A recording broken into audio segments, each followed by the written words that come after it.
As the moon takes her place in the velvet sky, the mystical kingdom of Taidhaza falls into a chilling silence. This is no ordinary kingdom. Taidhaza breathes an eerie sort of beauty at night, shrouded in a cloak of darkness. It's a land where the fungi glow like tiny lanterns, casting an otherworldly glow in the pitch black. Obscure figures move in the shadows, their forms indistinct, like ink blots against the dark canvas of the night.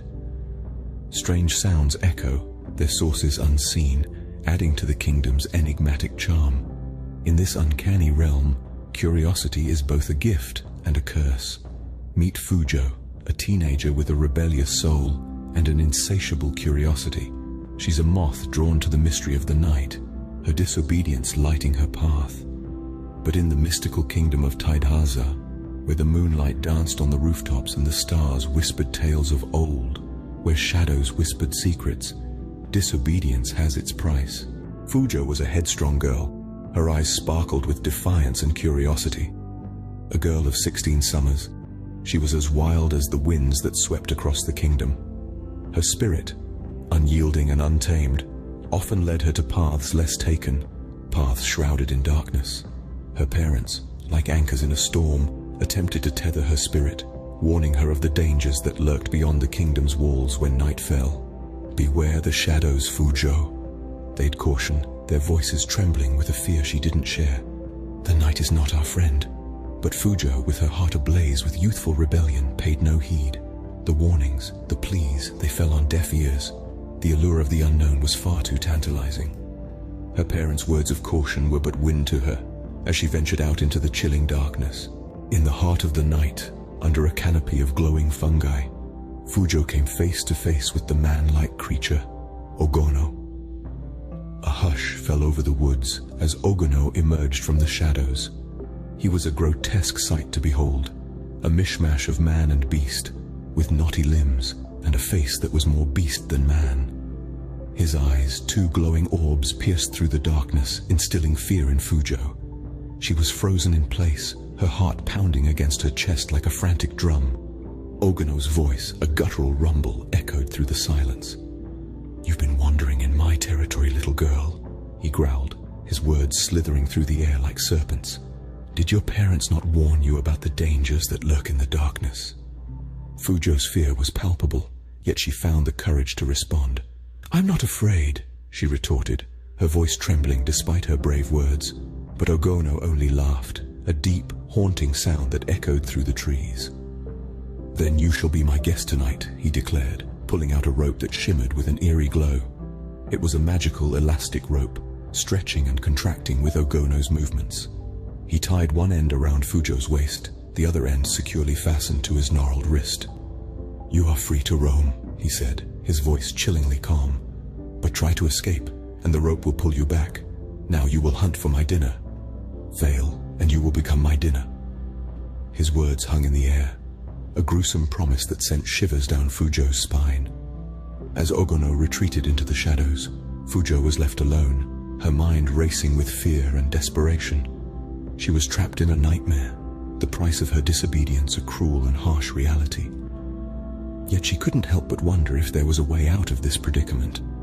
Bound by a magical elastic rope, Fujo was trapped, facing the consequences of her disobedience.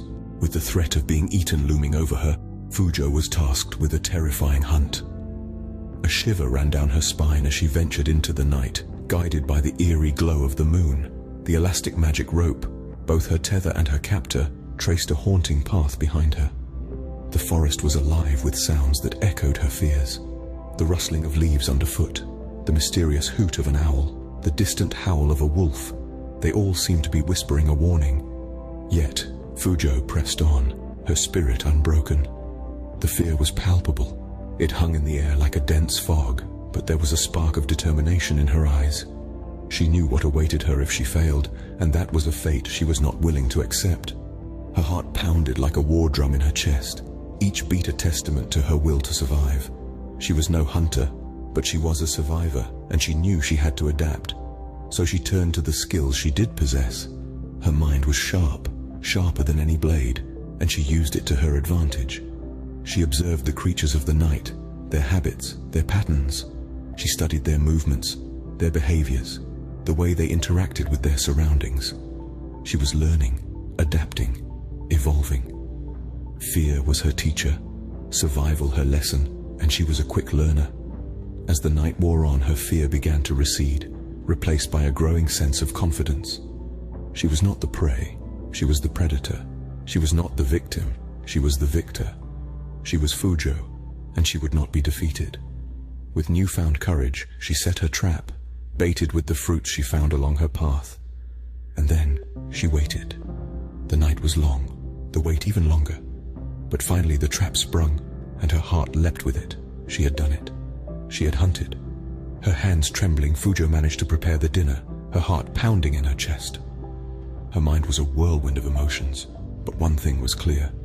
She had survived the night, and she was ready to face whatever the new day would bring. As dawn approached, Fujo found herself exhausted, terrified, but alive. The night hunt had been a trial like no other she had faced. But she had done it. She had obeyed Ogono's demands, hunted his dinner, and prepared it, all while tethered by the magical elastic rope. In the dim morning light, Fujo saw Ogono's satisfaction, his beastly features softening as he devoured the meal she had hunted and prepared. It was a sight that filled her with a mixture of fear, relief, and a newfound understanding. In his own monstrous way, Ogono had taught her the value of obedience. She had wandered into the night, ignoring her parents' warnings, and had paid the price. Her disobedience had led her to this terrifying ordeal. But in obeying Ogono, in completing the task he had set for her, she had survived. And not just survived, but learned a powerful lesson. Ogono, perhaps sensing her realization, released her from the magical rope that had kept her tethered. He gave her a nod of approval, a silent acknowledgement that she had understood the lesson he had forced upon her. Fujo, freed from her captivity, made her way back home. Each step she took was heavy, with the weight of the lesson she had learned. She had been disobedient, and she had paid the price. But she had also learned the value of obedience, of listening to those who had her best interests at heart. As she walked, she vowed to herself that she would never forget this night, the terror she had felt, and the lessons she had learned. She would remember Ogono, the monster who had taught her about obedience. She would remember the night hunt, the fear, the relief, and the power of obedience. And so, Fujo learned the hard way that disobedience has a price, a lesson she would carry with her for the rest of her life. Yours truly, the Decent Tattler.